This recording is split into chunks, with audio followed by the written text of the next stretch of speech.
İlker müəllimə burada yoxdur. Nigar müəllimə. Nigar Vəliyeva.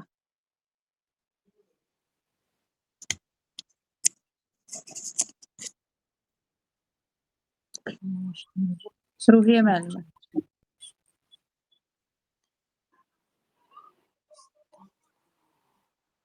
Təranə müəllimə Tərtər.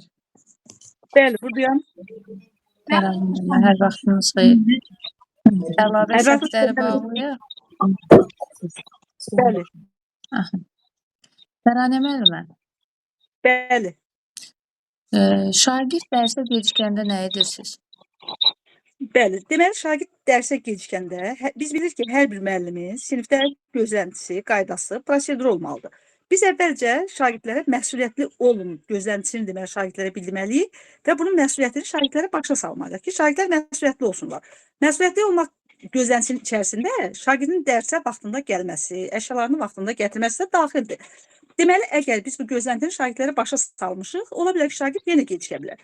Şagird gecikirsə, deməli, onda biz dərsə gecikəndə prosedurunu əməl edəcəkdir. Yəni, prosedurlar əvvəlcədən deməli təyin olunmuş, şagird bunu bilir.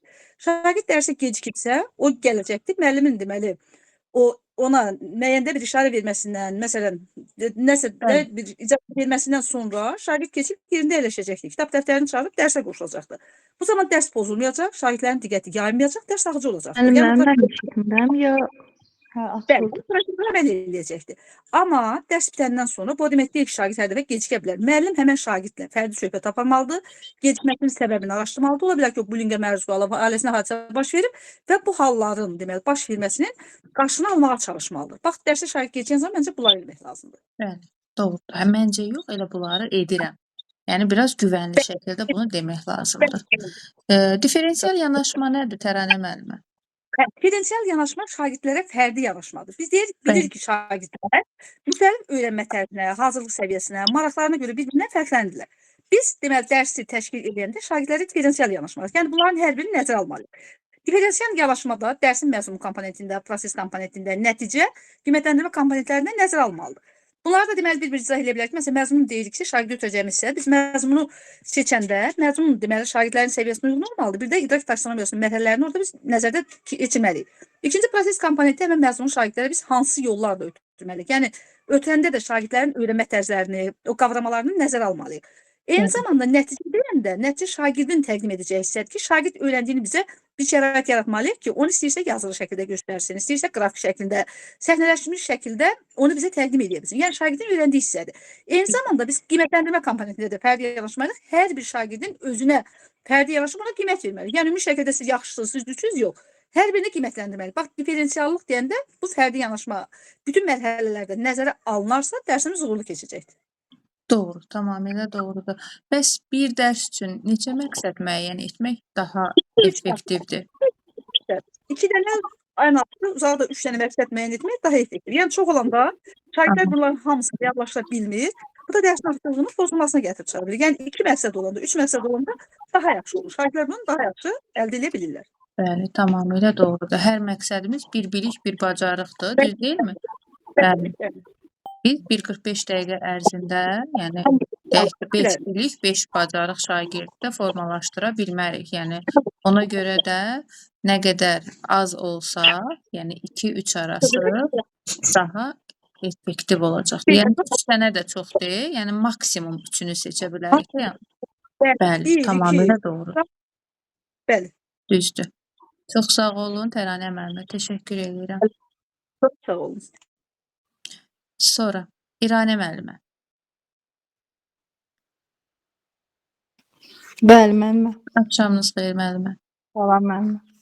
İranə müəllimə, yaxşı müəllim olmaq üçün nə etmək lazımdır? Hə.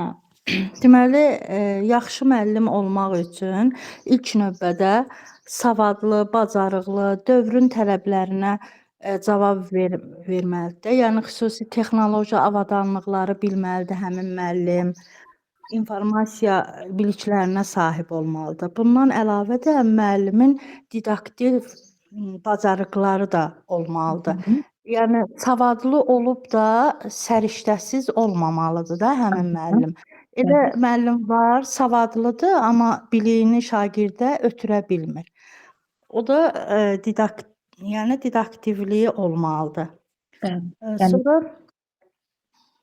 Sonra çətin anlayışları sadə dildə şagirdlərinə çatdırmalıdır. Müəllim hər zaman öz üzərində çalışmalıdır, yenilikləri öyrənməli, tətbiq etməyi bacarmalıdır. tamamilə doğrudur. Yəni didaktik bacarıq elə budur. Yəni ən çətin Evet. anlayışları belə o qədər sadə dildə şagirdə başa salır, Başa izah edir ki, salmalıdır. yəni doğrudur. Yəni onu ən sadə Hı. bir bilik bacarıq kimi şagird qəbul eləyir. Didaktik bacarıq budur. Yəni şagirdə o biliyini ötürmə, çatdırma bacarığı olan müəllim didaktik bacarığa malik olan Eyni müəllimdir. Yəni zamanda səriştəsi də olmaz. Səriştəlilik yüksək olmalıdır ki, o biliyini çatdıra bilsin. bəli, yaxşı müəllim həm sinifini düzgün şəkildə idarə etməyi Bəli. bacarmalıdır. Gözləntisi, qaydası, proseduru olmalıdır. Müəllim Bəli. demokratik üslubda dərs deməlidir. Şagirdin Bəli. həssas, humanist, empatiya hissi ilə yanaşmalıdır ki, yəni sinifdə də Avtoritar yox. subyekt Demokratik. yanaşması olsun. Tamamilə doğrudur. Bəs İranə müəllimə, Bəli. formativ qiymətləndirməni nə zaman aparırsınız? Hə, formativ qiymətləndirmə gündəlik də izlədiyimiz hər gün dərsə gedirik. O zaman aparılır da, gündəlikdir. İzlənilən, yəni dərsləri izlədiyimiz formativ qiymətləndirmədir. Hı -hı. Yəni davamlı olaraq apardığımız, Bəli. il boyu apardığımız qiymətləndirmə formativ qiymətləndirmədir. Şagirdi məqsədə, hədəfə çatdıran qiymətləndirmədir. Şagird fəaliyyətini izləyən qiymətləndirmə, geriyə dönüşü olan qiymətləndirmədir. Yəni geriyə dönüşü odur ki, summativdə geriyə dönüş yoxdur da, 5 alıbsa 5-dir, 4 alıbsa 4-dür, düz deyilmi? Amma Bəli. formativdə bu gün Formativdə zəif geriyə nailiyyəti dönüşü olan uşaq sabah yaxşı göstərici də nəticə göstərə verə bilər, bilər. irəliləyə bilər. Ona görə də deyirik ki, geriyə dönüşü var formativ qiymətləndirmənin. Doğrudur. Hə. Bəs summativ qiymətləndirmə nə zaman aparılır İranə müəllim? Summativ qiymətləndirmə özü 2 cür olur. Yəni böyük və kiçik summativ qiymətləndirmə. Böyük summativ qiymətləndirmə il ərzində 2 dəfə olur. Yəni birinci yarımil, sonra ikinci yarımil ərzində. Aha. Amma kiçik summativ qiymətləndirmə isə bəhs və bölmələrin sonunda aparılır. Bəzən də lazım gələrsə bölmə ortası da aparıla bilər. Tamamilə doğrudur. Kiçik summativ qiymətləndirmə bölmə sonu və bölmə ortası aparıla bilər. Aparıla bilər. Doğrudur İranə müəllimə, çox sağ olun. Siz də sağ olun. Sonra Ruhiyyə müəllimə burada? Yoxdur. Gültəkin müəllimə. Bəli, müəllim, axşamınız xeyir. Axşamınız xeyir. Gültəkin müəllimə. Bəli, müəllim. Dərsin uğurlu keçməsi nədən asılıdır? Dərsin uğurlu ki, bu ikinci PDF aiddir müəllimə. Bəli. Mən unutmuşam. Hazırlamamısınız? Birinci PDF-dən sual verim Hə, sizə. birinci PDF-dən verin, o birisini. Yaxşı, Bəli. oldu. Oldu. Təhsil üçbucağı deyəndə nə nəzərdə tutulur? Təhsil üçbucağı burada elə bil ki, müəllim, şagird, valideyn daxildir də müəllim. Bəli. Yəni bunların fəaliyyəti əgər birlik olarsa, vəhdət təşkil edərsə, keyfiyyətli, yəni hər tərəfli inkişaf edər. Yəni şagird hər tərəfli inkişaf edəcəkdir. Aha. Bəli, tamamilə doğrudur. Təhsil üçbucağı müəllim, şagird və valideynin birləşməsidir.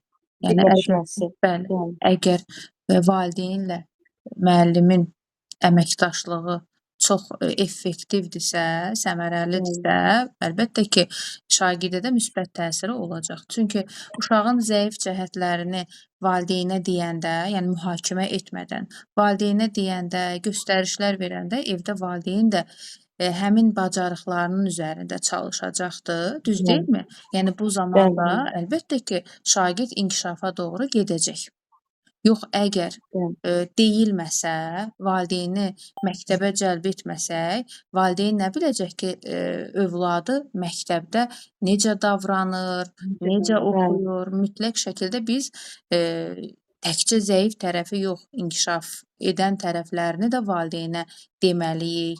Davranışında hər hansı bir nöqsanlar varsa və yaxud da ki, davranışı çox yaxşıdırsa, bunu da hər bir halını valideynlə paylaşmalıyıq ki, valideyn də övladını məktəbdə necə oxuduğu haqqında, necə davrandığı haqqında məlumatlı olsun. Yəni bu zaman əlbəttə ki, o zəif cəhətlərimiz aradan qalxacaqdır. Doğrudur, doğrudur. Bəs Gültəkin müəllimə, bullying nədir? Bullying elə bil güclü şəxsin zəif şəxsə qarşı etdiyi fiziki və psixoloji şiddətdir də. Mənim elə bil Bəli, onun doğrudur. növləri də var. Hı -hı. Məqsədli, məqsədsiz, vasitəli, vasitəsiz, kiberbullying Bəli. belə. Hansı daha deyək ki, şiddətlidir sizcə? Hansı daha təhlükəlidir bullyingin növlərini deyirikdə, vasitəli, vasitəsiz, kiberbullying var, verbal var, qeyri-verbal var, məqsədli, məqsədsiz. Hansı sizcə daha təhlükəlidir? Fiziki müəllim yoxsa? Ümumiyyətlə, bullying şiddətdir də, düz deyilmi? Onun Bəli, bəli. növündən asılı olmayaraq, hər birisi qarşı tərəfə mənfi təsir, Təsir psixoloji göstərir. təsir göstərir. Ona görə də istənilən növü təhlükəlidir. Müəllim vaxtında bunu aşkar etməlidir, qarşısını almalıdır. Yəni qarşılayan tədbirlərimiz ilk öncə olmalıdır. Biz şagirdlərdə mənəvi dəyərləri formalaşdırsaq, emosional intellekti formalaşdırsaq, əlbəttə ki, belə halların qarşısını tam olmasa da bir 70-80% almış olarıq. Ona görə də qabaqlayıcı tədbirlərimiz mütləq şəkildə olmalıdır. Bəs neçə iş Vaxtında forması var? qarşısı alınmalıdır. Bəli, doğrudur. Neçə iş forması var Gültəkin müəllimə? Cütlərlə, qruplarla, Bəli. siniflə iş formaları, yəni fərdi iş forması. Aha, doğrudur. Bəli. Ən çox hansından istifadə edirsiniz?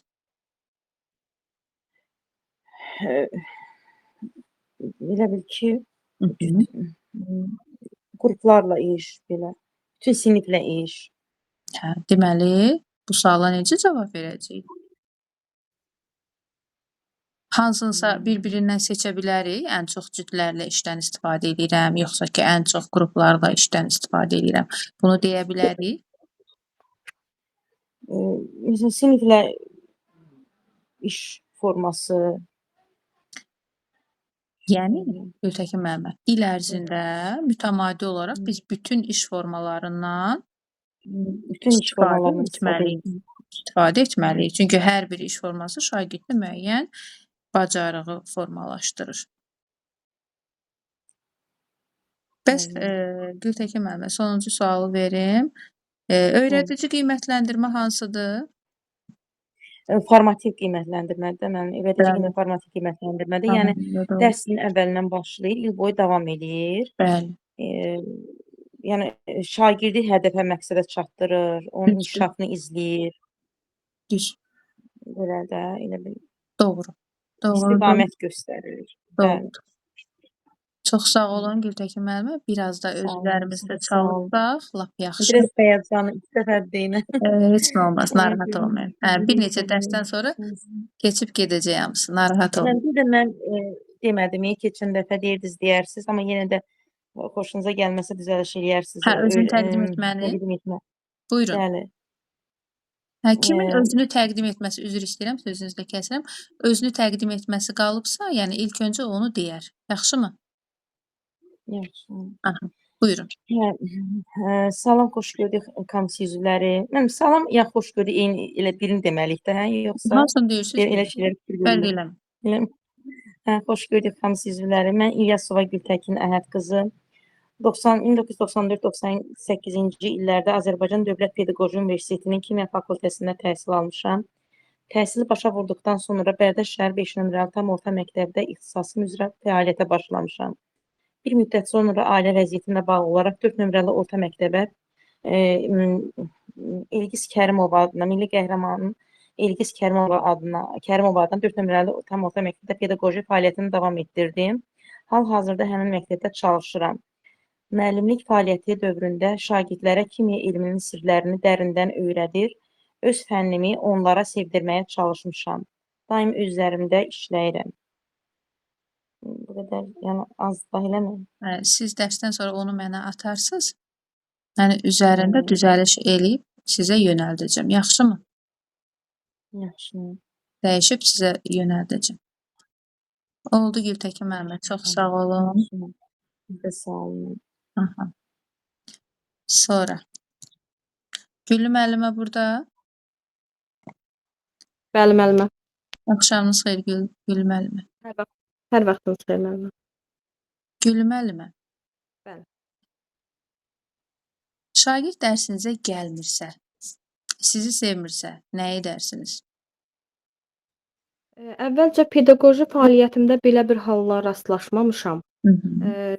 Dərsi şagirdə marağına uyğun təhlil etməyə çalışaram və onunla söhbət apararam dərsdən sonra və səbəbini aydınlaşdırdıqdan sonra uşağın, yəni şagirdin maraq və təkliflərinə uyğun dərsi o istiqamətdə quraram.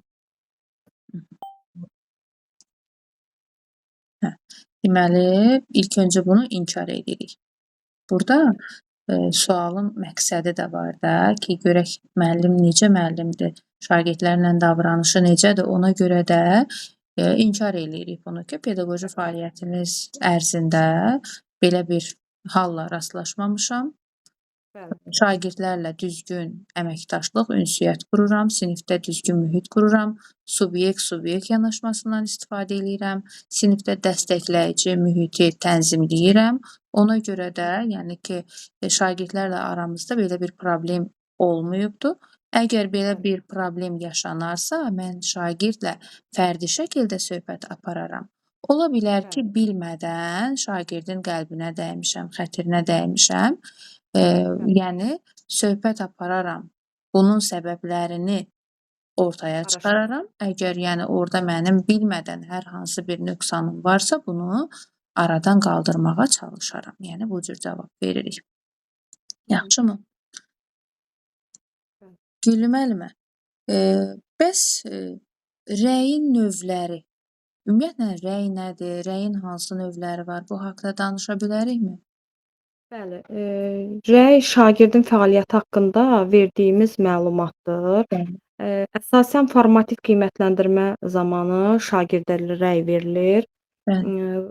Bunlar motivasiya edici rəy, ondan sonra korreksiya edici rəy, sonra korreksiya edici rəy, konstruktiv rəy, təsviri rəy. Bunlar rəyin növləridir. Bəli, Bunlardan tamamilə hər doğru. birisindən istifadə etmək lazımdır. Bəli. Onların haqqında məlumatımız var? Yəni rəyin hansı rəy nə vaxt verilir, ümumiyyətlə mahiyyəti nədən ibarətdir? Bunları bilirikmi yoxsa yox? Təsviri rəy mən biləsi şagirdin səhvini, düzünü araşdırır. Çatışmayan cəhətlərini burada qeyd edilir. Motivasiya edici rəydə daha çox öz güvən necə deyim, aşağı çətinliyi çəkən şagirdlərdə daha çox motivasiya verən rəy istifadə edilir. Təsviri rəydə də bunu dedim. Sonra Korreksiya edici rəy hansı idi? korreksiya edici rəydə ən əsası anında verilən rəydir də. Aha, şagirdin səhvlərini anında o düzəldir. Bəli, bəli. Bax, o korreksiya Bəli. edici rəydir. Deyək ki, uşaq mətni danışır, mətnin məzmununu danışır, hər hansı bir sözü orfoepiya qaydalarına yox, orfoqrafik qaydalara uyğun tələffüz eləyir. Məsəl üçün, dedik ki, şokolad deyir, mən tez onu düzəldirəm ki, şokolad. Aydındırmı? Yəni o Bəli, bəli. səhvləri tez müdaxilə edib düzəldirsək, bir korreksiya edirik də o səhvi aradan qaldırırıq. Məqsəd də şagirdin diqqətini prosesdən yayındırmamaqdır. Yəni prosesdən əgər biz ona konstruktiv rəy versək ki, get filan kitabın filan səhifəsində bu qaydaya bax, ondan sonra bunu tələffüz elə, burada şagirdin diqqəti də yayınacaq. Həmin an o səhvi düzəltməyə də meylli olmayacaqdır. Axı proses gedir, şagird mətnin məzmununu danışır. Yəni anında o səhvi neynəməliyik? Düzəltməliyik və yaxud da ki, məsələ eləyir, düstur yadından çıxıbdır. İngilis dilindən cümlə qurur, bir dənə söz yadından çıxıbdır. Yəni anında şagirdin həmin səhvini düzəldirik. Bax, bu korrekt edici rəydir. Rəydir. Konstruktiv rəy hansı rəydir? Konstruktiv rəy şagirdin doğrularının yanlışlarını deyilir də burada. Və Konstruktiv rəydə. yanlışı da doğruya çevirmək üçün yol göstəririk. Bax, bu olacaq konstruktiv rəy, yəni gələcəyə Yönələn. yönəlik rəydir. Bəli, şagirdi inkişafa aparan rəydir. Və təsviri rəy, özümüz də təsvir incəsənət müəllimiyik, düz deyilmi Gülü müəllimə? Xeyr müəllimə, musiqi. Musiqi, hə. Təsvir etmək nədir? Deyirəm ki, təbiəti təsvir elədi. Olduğu kimi çəkdi də şəkli, düz deyilmi? Bəli. Çatışmayan cəhətləri burada Ay, qeyd sağ ol. etmək. Bəli, şagirdi olduğu kimi təsvir edirik ki, yəni nələri səhv eləyib, çatışan cəhətləri hansıdır, çatışmayan cəhətləri hansıdır, uğurları, uğursuzluqlarını sadəcə qeyd edirəm. Aydındırmı?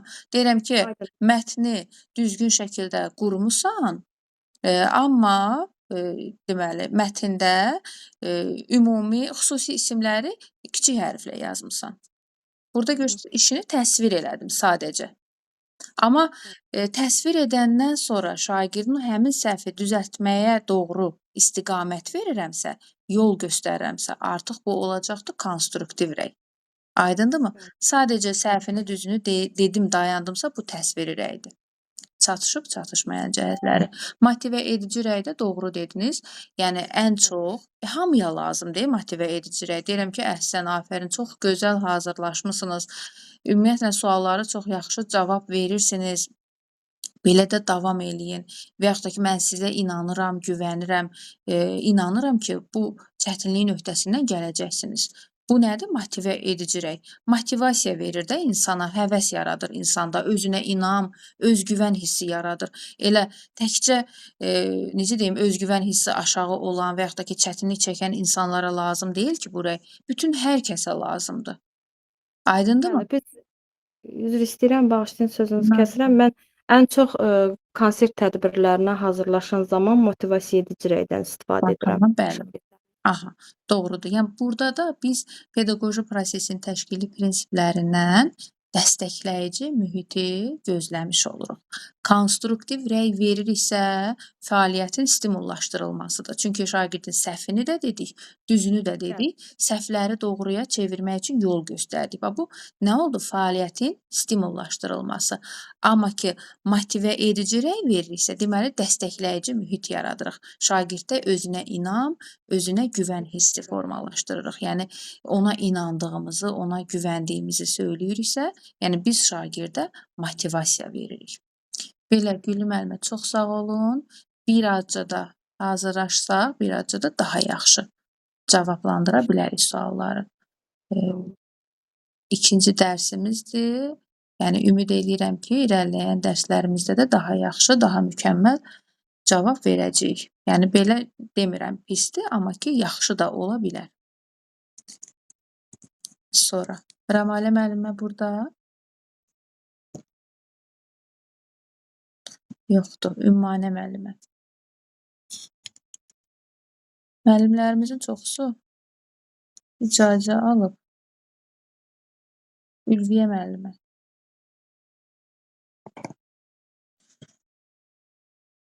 Muxtarova Günel.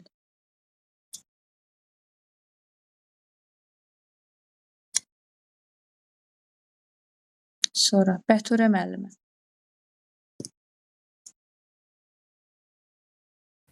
Bəli, müəllim, mən buradayam. Salam, Axşamınız xoş gördük xeyir. müəllim. Axşamınız xeyir. Bəturə müəllimə. Məktəblə ailənin işbirliyi şagirdə nə verir? Müəllimə, burada biz təhsil üçbucağından danışa bilərik. Hı. Çünki məktəb, şagird, valideyn birliyi olarsa, yəni təhsilin də gedişatı, yəni şagirdlərdə görmək istədiyimiz hər şey effektiv, səmərəli olar.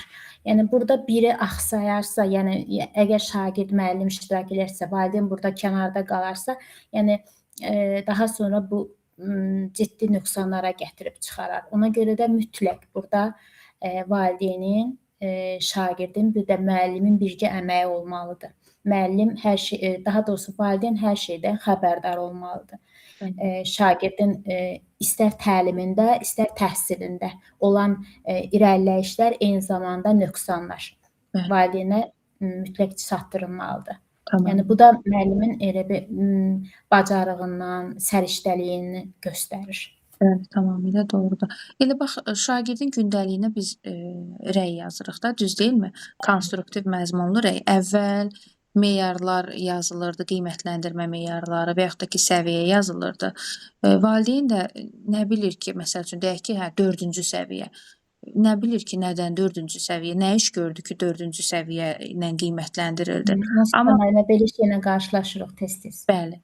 Konstruktiv məzmunlu rəy yazanda elə bil ki, elə müəllim valideyn əməkdaşlığı burada tam şəkildə gözlənilmiş olur. Deyək ki, uşaq sinifdə dil qaydalarını yaxşı bilir, üzündən oxumağı, oxuyub anlaması yaxşı deyil. Mən gündəliyinə yazıram ki, oxuyub anlama bacarıqları üzərində çox çalış.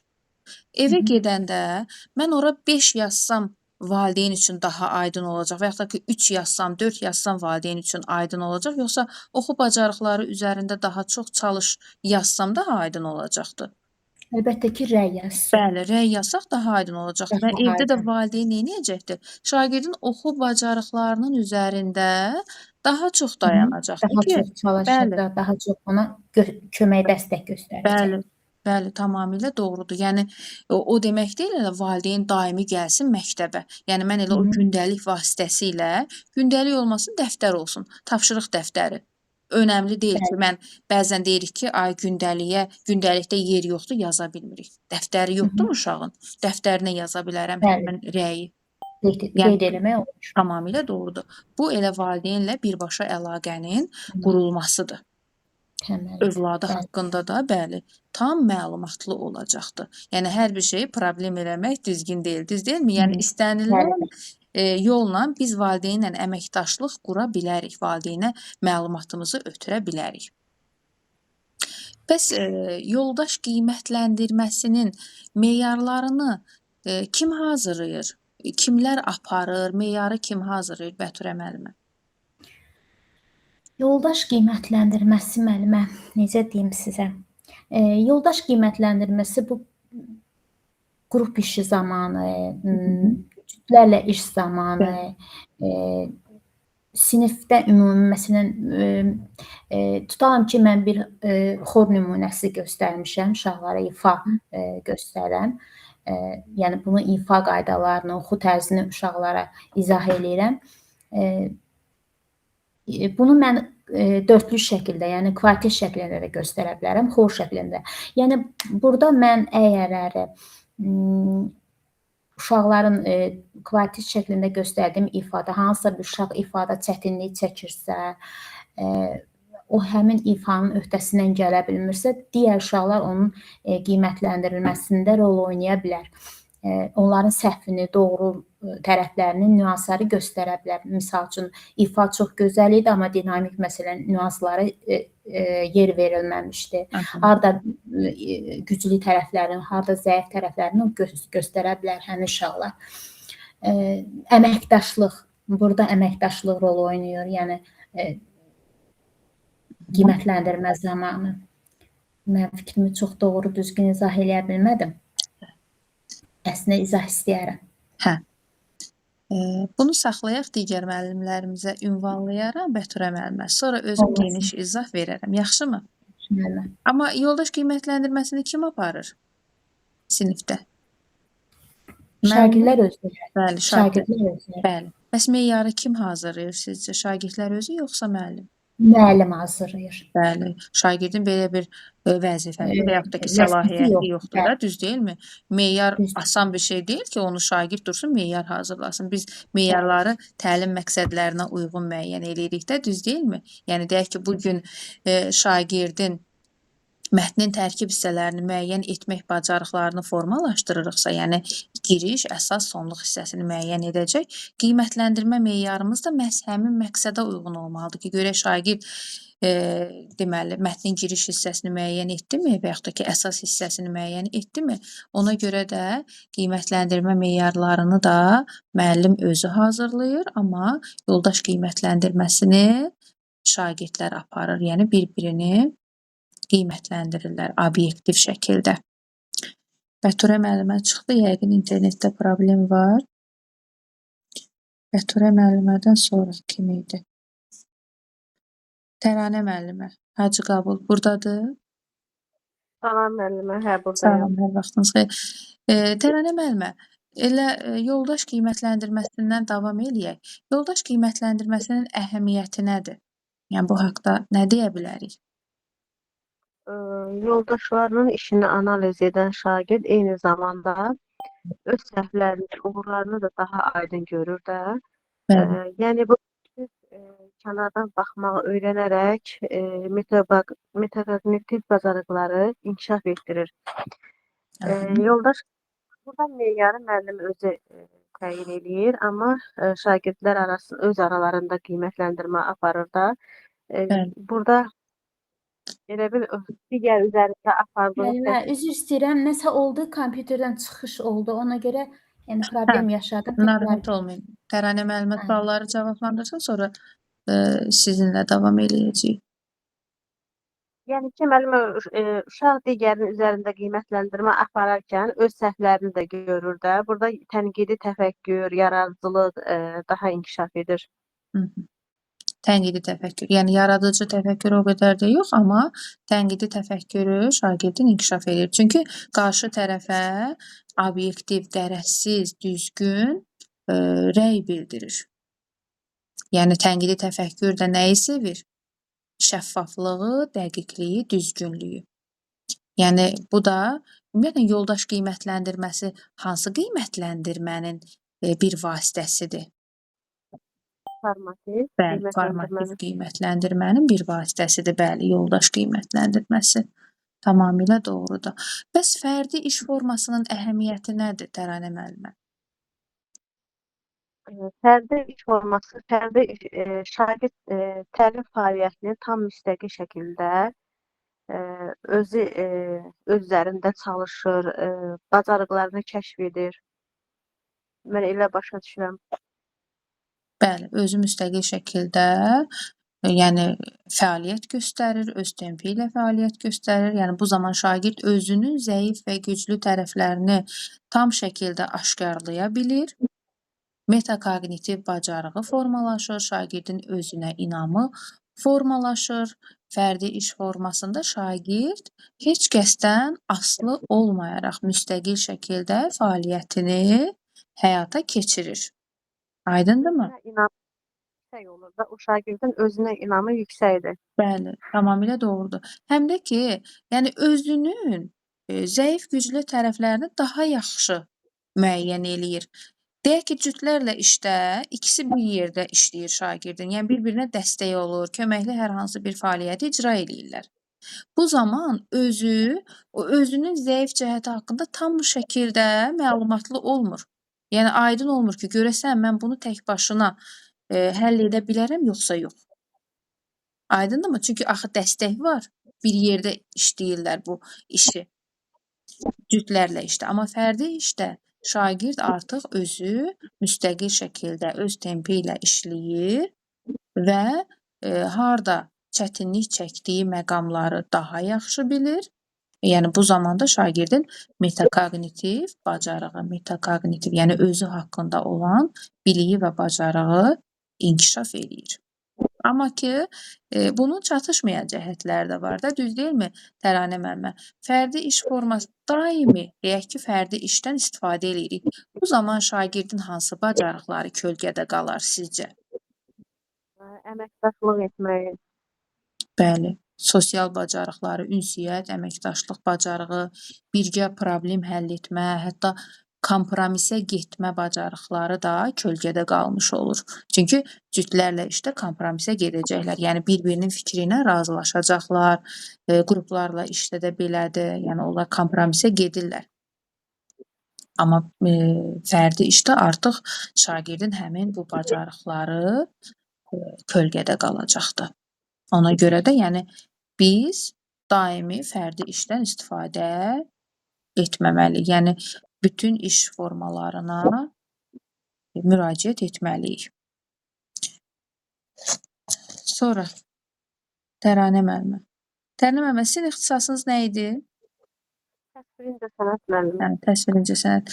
Fənnimizin məzmun xəttlərini bilirik? Eh. Hə, bilmiriksə heç nə. Yəni mən o haqda sizə ümumiyyətlə material atmamışam. Növbəti dərsimizdə atacağam. Məqsəd nədir Təranə müəllimə? Təlim məqsədi deyəndə nə nəzərdə tutulur? Qoyulmuş məqsədə çatmaq. Onu oxumamışam heç müəllimə. Hə, birinci dərsimizdədir. Məqsəd şagirdlərdə formalaşdıracağımız bilik və bacarıqların məcmusudur. Yəni biz şagirdlərə bilik də öyrətməliyik. Eyni zamanda şagird həmin biliyi bacarığa da çevirməlidir. Deyək ki, mən Azərbaycan dilindən şagirdə cümlənin baş üzvlərini öyrədirəm. Mübtəda, xəbər, təyin, tamamlıq, zərflik. Şagird də bunları öyrənir və cümləni sintaktik təhlil eləyir. Yəni bu nədir? Biliyi ötürdük şagirdə. Şagird əgər onu icra edirsə, bu nəyə çevrildi? Bacarığa çevrildi. Yəni biz şagirddə həm bilik, həm də bacarıq formalaşdırmalıyıq. Ona görə də məqsəd bilik və bacarıqların məcmusudur. Hər birimiz hər gün, yəni deyək ki, dərsə girəndə hansı məqsədlə giririk? Şagirdlərdə bilik və bacarıqları formalaşdırmaq məqsədilə. Yəni məqsədimiz budur. Başqa nə məqsədimiz var? Ona görə də təlim məqsədi deyəndə bilik və bacarığın məcmusu nəzərdə tutulur. Aha. Summativ qiymətləndirməni Təranə müəllimə bir yarım il ərzində neçə dəfə apara bilərik? Minimum və maksimum saylarını deyə bilərikmi? Minimum 3 dəfə aparmalıyıq da müəllimə. Bəli. 4 mövzudan bir, 4 və 5 mövzudan artıq olmamalıdır. Aha. Həftəni deyirsiniz? Yox, mənim elə bir 4 mövzu keçdikdən sonra summativ qiymətləndirmə. Sizdə həftədə bir dəfə də təsvir incəsənəti ona görə deyirsiniz. Bəli. 3-6 həftədən bir həyata keçirilir. Deməli, bir yarım il ərzində də minimum 3, maksimum 6 summativ qiymətləndirmə apara bilərik. Bizdə 3 olur da 6 olmuş. Bəli. Bəli, sizdə 1 saatdır da ona görə, bəli. Doğru vurğulayırsınız. Təranə müəllimə, çox sağ olun, təşəkkür edirəm. Sonra Günel Hüseynova burdadırmı? Bəli, müəllimə, salam. Salam Günel müəllimə. Buyurun. Günel müəllimə. Bəli. Hə. Müəllimin sinifi sakitləşdirmək üçün hansı qabiliyyəti olmalıdır? Müəllimin sinifi sakitləşdirmək üçün hansı qabiliyyət olmalıdır? Müəllim təşkilatçı olmalıdır. Müəllim sinifi planlı şəkildə idarə etməlidir. Dərsi planlı şəkildə yerinə yetirməlidir. Şərt odur ki, müəllim bilikli olmalıdır. Həm də səriştəli olmalıdır. Yəni şagirdlərin fikrini özünə cəlb etməyi bacarmalıdır. Ümumiyyətlə şagirdi özünə qazanmalıdır ki, sinifi tam şəkildə əlində tuta bilsin. Aha, bəli, doğrudur. Yəni müəllimin təşkilatçılıq, sinifi Böyük idarə olmalıdır. etmə bacarığı mütləq şəkildə olmalıdır. Yəni dərsini planlı şəkildə, əvvəlindən axırına qədər dərsi planlı şəkildə idarə etməyi bacarmalıdır. Bəli. Doğrudur. Tamamilə doğrudur. Bəli. Ümumiyyətlə müəllim öz emosiyalarına nəzarət etməyi bacarmalıdır. problemləri konstruktiv yolla həll etməyi bacarmalıdır. Bəzən görürsüz, iki şagird arasında konflikt baş verir, müəllim ona bir tərəfli yanaşır. Yəni bir şagird deyir ki, filan kəsdəydi günah, müəllim həmin uşağı ittiham eləyir. Amma bu Xeyr. zaman bəli, müəllim nə etməlidir? Müəllim ayrı-ayrılıqda, hər iki şagirdlə ayrı-ayrılıqda, dərsdən yəni əlavə vaxtlarda onlarla ayrı-ayrılıqda söhbət aparmalıdır, araşdırmalıdır. Hər iki Aha. şagirdə ayrı-ayrılıqda. Sonra bunu aradan qaldırmalıdır. Tamamilə doğru. Əgər qaldıra bilməyəcəksə, məktəb psixoloqu ilə kömək istəməlidir. Hətta bu bir neçə dəfə təkrar ola bilərsə, valideynlə də əlaqə qurmalıdır ki, yəni valideyn də bu işdə müəllimə kömək etsin. Yəni bu işi Bəli. aradan tezliklə Yəni qaldıra bilsin. doğrudur. İlk öncə nə problem olursa olsun, ilk öncə özümüz çalışmalıyıq ki, onu həll eləyək. Yəni şagirdlər arasında konflikt baş verərsə, və yaxud da ki, şagird dərsə gecikir, tapşırığı deyək ki, vaxtında həll etmir, sinifdə səs-küy eləyir. İlk öncə özümüz çalışmalıyıq. İlk başdan. Yəni biz müəllimlərin özümüzün gözləntilərimiz var, prosedurlarımız var. Yəni şagird dərsə gecikir. Yəni bu çox hallarda baş verən bir şeylərdir. Biz gözləntilərimizi var, şagird onu bilir. Biz əvvəlcədən öyrətmişik onu. Sonra prosedurlara əsasən, yəni işarə ilə, yəni dərsi pozmadan, şagirdə partada əyləşməyə işarə edirik ki, əyləşsin, dəftər qələmin götürsün. Yəni ki, digər şagirdlərin də haqqına girmiş olmayaq da, yəni dərs davam eləsin. Və sonra yenə də həmən şagirdlə maraqlanmalıyıq ki, sən niyə gecikmisən, səbəb nədir, yolda tıxacamı düşmüsən, evdə bir ailə nəsə münaqişə mi yaranıb, yoxsa yolda bullyingə mi rast gəlmisən? Bunları araşdırıram. Yəni bu yenə də təkrar olursa, mən birbaşa valideyni ilə də əlaqə qururam ki, yəni bunun qarşısı alınmalıdır. Bəlkə heç valideynin xəbəri yoxdur bu problem. Bəli, Bəli. doğrudur. Doğru. Belə. Günel müəllimə. Günel müəllimə, bəs dedik ki, öyrədici qiymətləndirmə hansı qiymətləndirmədir? Öyrədici qiymətləndirmə formativ qiymətləndirmədir. Formativ qiymətləndirmədəki il ərzində ardıcıl izlənilə bilən qiymətləndirmədir. Rəy nəticəsində verilir şagirdə. Bu da ki, müəllimin özünün qeyd dəftərimiz var, ora qeyd edirik. Şagirdin portfolyosu var, sonra şagirdin məktəbli kitabçası var və biz orada qeydiyyatımızı özümüz aparırıq ki, yəni valideynlə də əlaqə qura bilək birbaşa. Doğrudur. Kurikulum nədir? Kurikulum qısa formada bilik bacarığının konseptual sənəddir də belə. Dəyişə bilir, davamlı dəyişir, yol göstərir. Yol, məqsəd yol göstərir belə, yol göstərən elmdir. Bəli. Təhsilin məzmunu, təşkili və qiymətləndirməsi ilə bağlı bütün məsələləri özündə əks elətdirən konseptual sənəddir. Doğrudur. Yəni təhsilin məzmunu ilə bağlı, təşkili ilə bağlı, qiymətləndirməsi ilə bağlı, yəni bütün məsələlər, nə ki vacib məsələlər var, biz hardan öyrənirik? Yəni kurikulumda əks olunub da, düz deyilmi?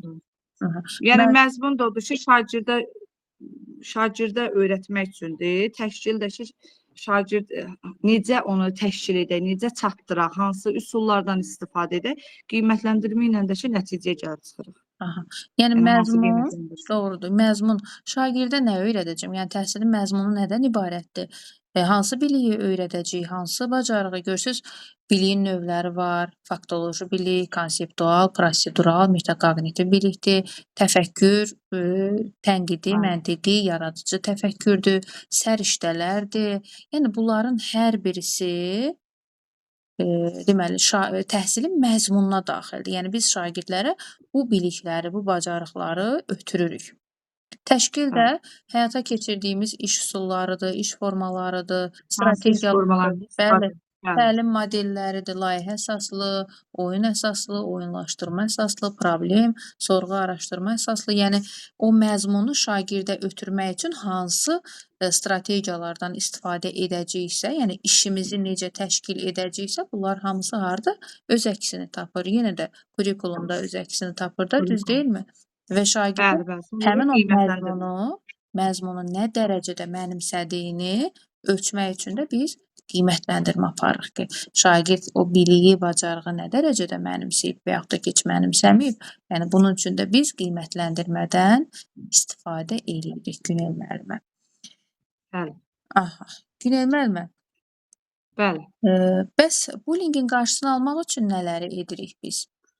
Hə, bullying zorakılıqdır, belə deyək, Bəli. şiddətdir. Bəli. Güclünün zəif olan şiddəti deməkdir. Bu fiziki fərqi yoxdur, hansı növü olursun, yenə də bu şiddətdir. Bəli. Biz bunun qarşısını almaq üçün biz şagirdlə söhbət aparmalıyıq. Yəni nə bilim, esse yazmaqla mı onu aşkarlaya bilərik? Yəni müxtəlif yollarla şagirdi ələ alıb onu biz aşkarlaya bilərik və onun qarşısını almağa da ən çox özümüz çalışmalıyıq, qarşısını almaq istəyirik ki, yəni bu təkrarlanmasın bu bullying. Aha. Doğrudur.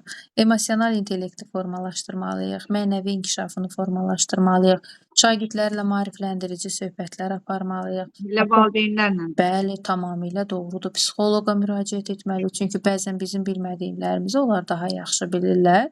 Onlardan da tövsiyələr almalıyıq.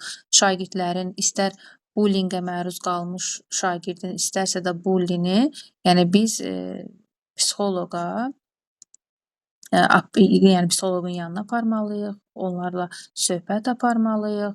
Yəni ola Bəli, bilər iş ki, birliyi. bəli, bullying edən, yəni bully də vaxtilə bullyingə məruz qalmış uşaq olar. Yəni hər hansı bir şiddətə məruz qalmış uşaq olar ki, yəni psixoloji o travma nəticəsində də özü bullyyə çevrilə bilir. Yəni bullyingə məruz qalan uşaqlar. Ona görə də yəni biz psixoloqla da əməkdaşlıq etməliyik. Düz. Hə. Siz hansı bölgədənsiz? Mən Ağsu. Hə, o Ağsu. çalışmalıyıq. Ona görə, yəni o biraz ləhcə ilə danışdıq və çalışaq ləhcədən istifadə eləməyək. Yəni öz üzərimizdə də məşq eləyək. Yəni mən bunu sizin özünüz üçün eləyirəm. Bizdə də var ya, bizdə Tərtər bölgəsində biz J ilə danışırıq. Ona görə də yəni çalışmalıyıq ki, yəni bunları nitqimizdən çıxaraq. Yaxşımı? Oldu. Onu bildirdim. Sağ olun Günel müəllimə. Siz sağ olun. Sonra İlhamə müəllimə burdadırmı? Buradayam. Salam müəllimə. Salam, hər vaxtınız xeyir İlhamə müəllimə. Sağ ol. İlhamə müəllimə, müəllim harda müəllim? Hə, müəllim hər yerdə müəllimdir. Hı. Müəllim özün hər bir şəraitdə müəllim kimi hiss eləməlidir. Özün müəllimin hansı hüquqlara yəni varsa, orada mütləq öz hüquqlarını göstərməlidir də. Yəni hər hansı bir məclisdə olsa, harda olsa müəllimliyin bildirməlidir. Bəli. Mədəniyyətin, etiqanı, hamısını, yəni orada bildirməlidir ki, müəllimdir. Hər tərəfli bu nədir başa salım deyə bilmədim. Yəni müəllim olduğunu bildirməlidir. Etiqi ilə, mədəniyyətlə, danışığı ilə, davranışı ilə, oturuşu ilə, duruşu ilə hamısını bildirməlidir müəllimdir. Düzdür. Düzdür. Yəni müəllim hər yerdə müəllimdir. İstər məktəbdə, istər cəmiyyətdə. Yəqin ki, hər birimizin qonşumuz var. Müraciət eləyəndə adımızla müraciət eləmir də, düz deyilmi? İlhamə müəllimə deyə müraciət eləyirlər qonşularımız da, düz deyilmi? Yəni bu cəmiyyətin içərisində də bizə müəllim deyə müraciət eləyirlərsə, biz də müəllim adına, müəllim nüfuzuna xələl gətirən hərəkətlərə yol verməməliyik. Davranışımızda, bəli. İstər xarici görünüşümüzdə, istər davranışımızda, yəni müəllim adını hər zaman uca tutmalıyıq, nümunə olmalıyıq. Biz deməli cəmiyyətə, istər şagirdlərə. Ona görə də müəllim hər bir yerdə müəllimdir. Sonra İlhamə müəllimə. Bəs dedik ki, təlim məqsədini bir dərs üçün neçə dənə götürə bilərik? Neçə məqsəd götürə bilərik bir dərs üçün? Uzağı 3 dənə, ancaq ki, olar ki, 2 dənə götürək. Bəli, bəli, tamamilə doğrudur. Alt standartı məqsəd kimi götürə bilərikmi? Alt standartı müəllimə oraları çox təşkil eləməmişəm. Hə, alt Bəli, müəllim, standartları. demək olur.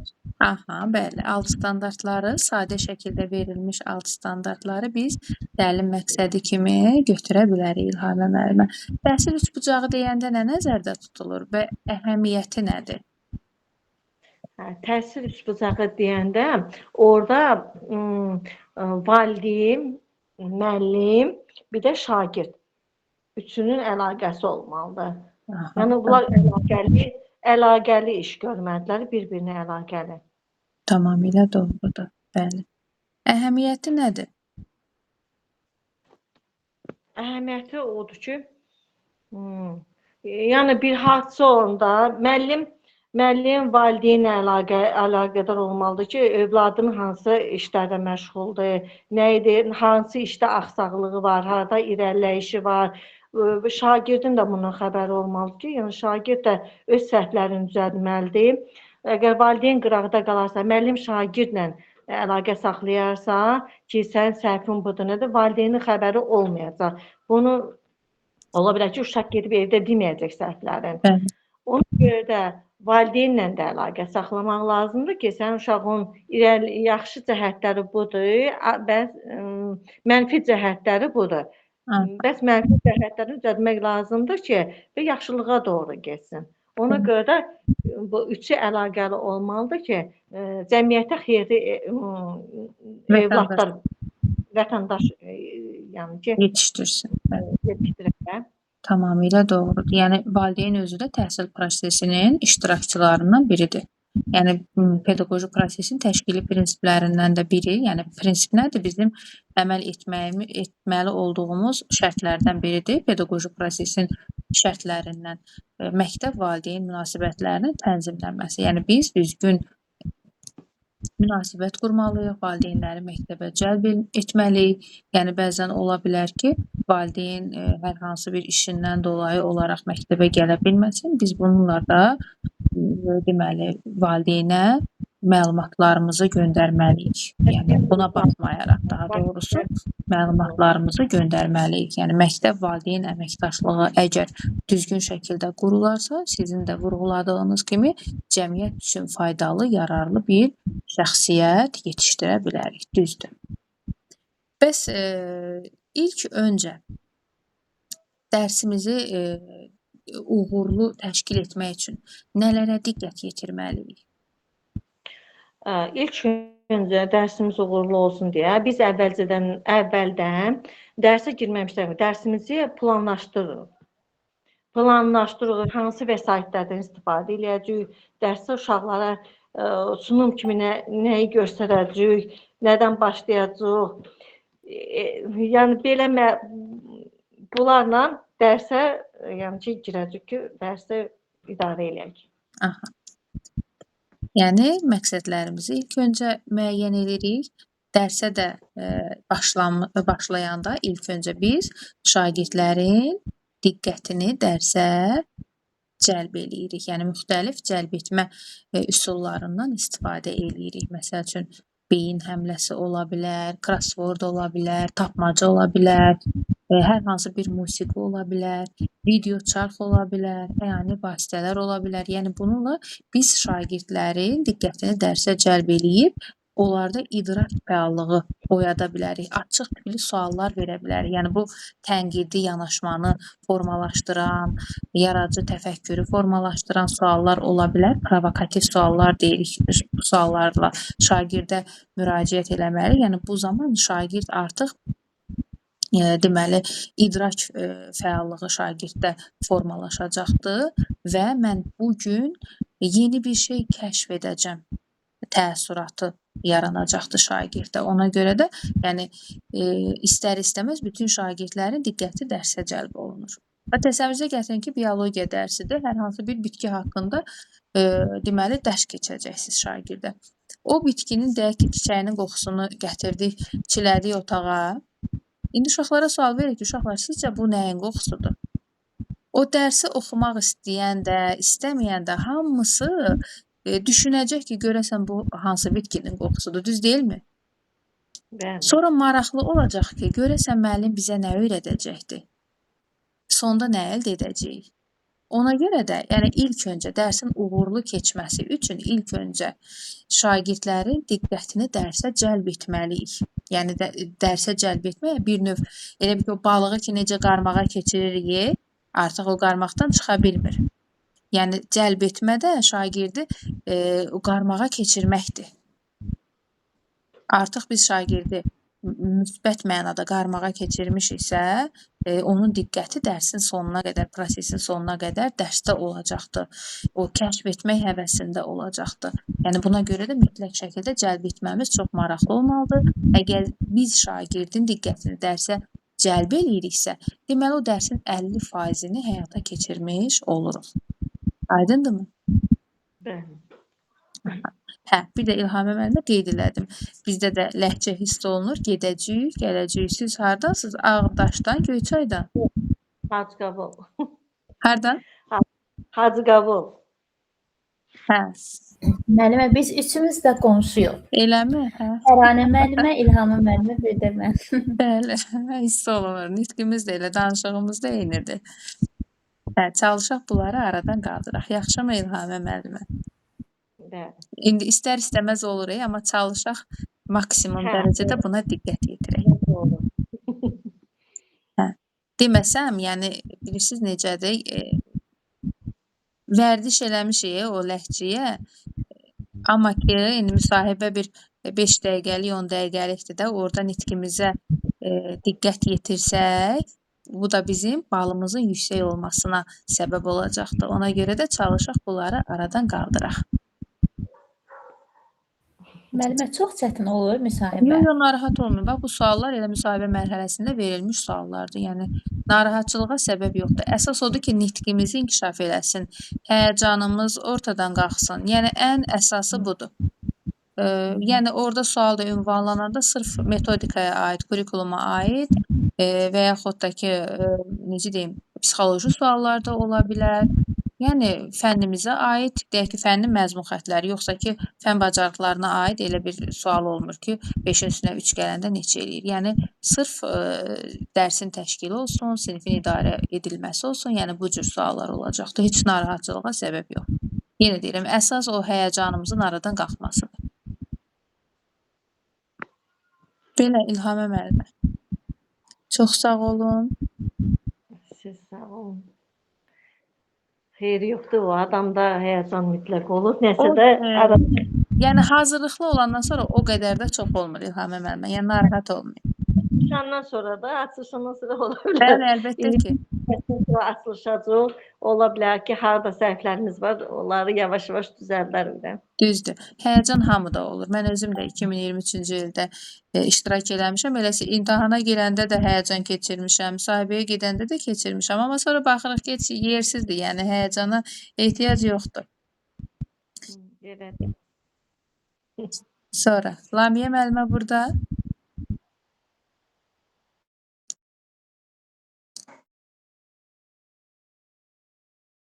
Yoxdur Lamiyə müəllimə. Adı burdadır.